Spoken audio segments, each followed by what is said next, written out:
Alright, in this video, we are going to look at these trig formulas and see how exactly, like, where do these double angle formulas come from? The sum and difference formulas, I just put S and D. The sum and difference formulas, they're a bit more work and require some explanation and drawing, but that's for another time, another video. I want to show where these double angles come from, assuming that these sum and difference formulas are true. So if I have these, right, like say taking a test and they give you these are given, but they don't give you the double angles for instance, like how would you get those? So I often like to ask, like, using the sum and difference formulas, derive the double angles formulas, okay? And maybe, another question could just be prove, using that, prove this is true. Different ways of writing this. So here's the trick. If we're doing a double angle formula, like that's essentially like saying, all right, let u equal v. So what do I mean by that? Because if u equaled v in these formulas over here, right, then I'd have like u plus u, which is 2u, or x plus x, right? If I'm doing sine of 2x, I could say that's like doing sine x plus x. Well, if I have x plus x, then I know wherever there's a u, I'm going to put x. Wherever there's a v, I'm going to put x, right? And we just plug it directly, or now we just use that formula that's given. So the sum and difference formula says if I have this, a sum, I will say that is equivalent to sine u, which is x, cosine v, which is x, plus cosine u, which is x, sine x, which is x. But these are identical, right? I mean, it's just written in reverse, but multiplication is commutative. A times b is b times a. So this is equivalent to just saying 2 sine x cosine x. Think of this like sine x is some new variable. I don't really care. Like we have x and u and v, so y we'll say, and cosine x is z. So if I said what is yz plus zy, well that's 2yz, right? That's what I'm doing here. And that's exactly what I was going for. Done. Okay, we just derived the double angle formula using the sum and difference formula. Okay, let's take a look at cosine now. Cosine 2x is the same as cosine x plus x. All right, I want to point out one thing in this formula before proceeding. This plus minus and this minus plus, that is intentional. What that means is if you have a plus, right, which we do, if I have plus, then I use the minus here. Or if you have cosine u minus v, then I use the plus. So when using those formulas, it's important to stick with that order. And you'll notice tangent has one that's opposite as well.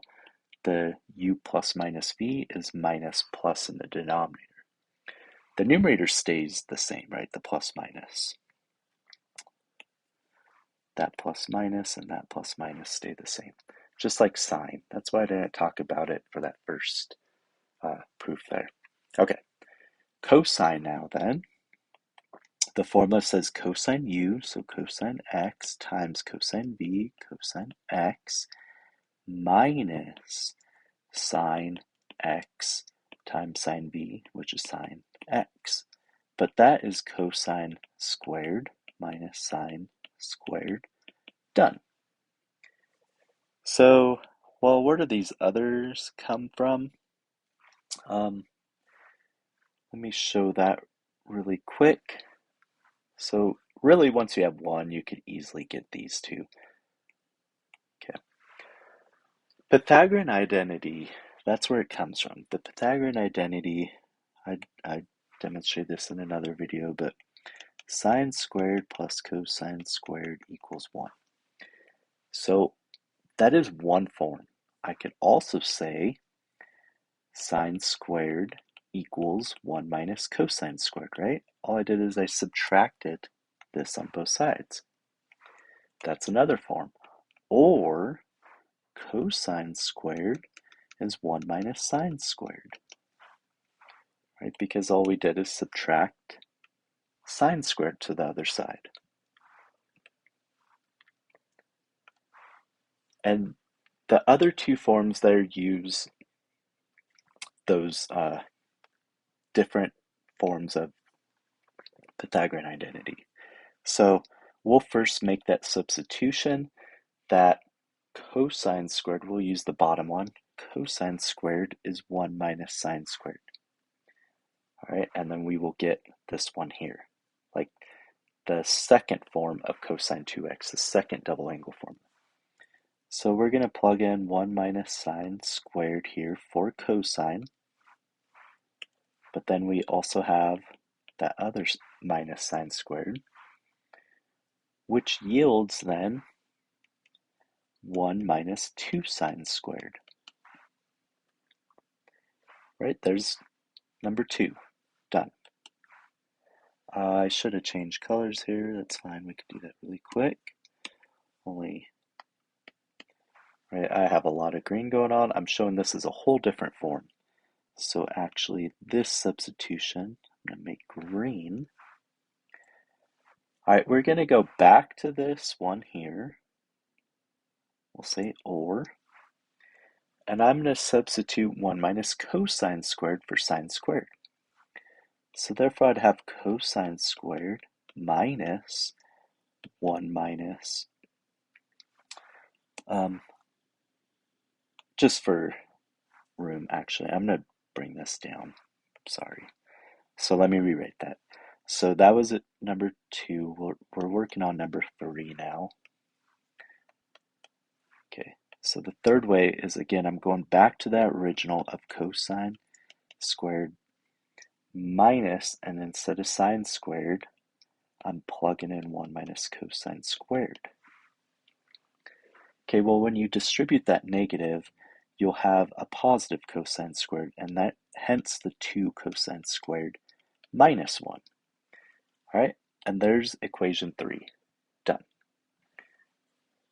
Once you have one form of your double angle, really you could manipulate it for the others. It just depends. Sometimes you'll have all sines and you'll want to use number 2. You'll have all cosine, you'll use number 3. Or you'll have both and you'll use the first one. It really depends on the problem, but they all 3 are equivalent as shown. Okay, last one. Tan 2x, similar form, right? We do tan x plus x. But now the formula, swap back to my green for consistency. The formula says to do tan u, so tan x plus tan v, tan x. Remember, this is u, this is v, they're the same, over 1 minus, right? Because with the plus, it's opposite for the denominator. Tan x times tan x. And that one is straightforward. Tan x plus tan x is 2 tan x. 1 minus tan x multiplied by tan x is tan squared. Okay, so they're all very straightforward. It's just cosine 2x has 3 different forms. So I did want to show, like, it's not rocket science where the second and third form come from, but the first one comes directly from that sum and difference formula.